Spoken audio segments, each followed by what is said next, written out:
Բարև ձեզ սիրելի հայրենակիցներ, հայ հիդրոմետի կանխատեսումների համաձայն այսօր ողջ օրվա ընթացքում եւ վաղը մինչեւ երեկո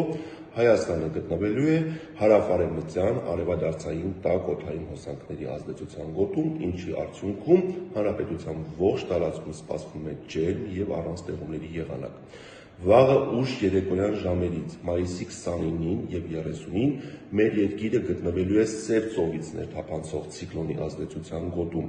ինչի արդյունքում վաղը ուշ երեկոյան մայիսի 29-ին եւ 30-ին հանրապետության առանձին շրջաններում սպասվում են ամպրոպային բնույթի կարճատև անձրևներ, ամպրոպների ժամանակահատված ուժ գնացում մինչեւ 20 մետր/վայրկյան արագությամբ։ Օդի ջերմաստիճանը այսօր եւ վաղը կբարձրանա 2-ից 4 աստիճանով, բայց մայիսի 29-ից 30-ը ընկած ժամանակահատվածում հյուսիս-արևմուտքից կներթափանցեն արկտիկական ցուրտ օդային հոսանքներ, ինչի արդյունքում օդի ջերմաստիճանը կնվազի 8-ից 10 աստիճանով։ Մայիսի 31-ից հունիսի 1-ն ընկած ժամանակահատվածում տեղումները կրկին կդադարեն եւ օդի ջերմաստիճանը որքան որ նվազել էր, այդքան էլ կբարձրանա։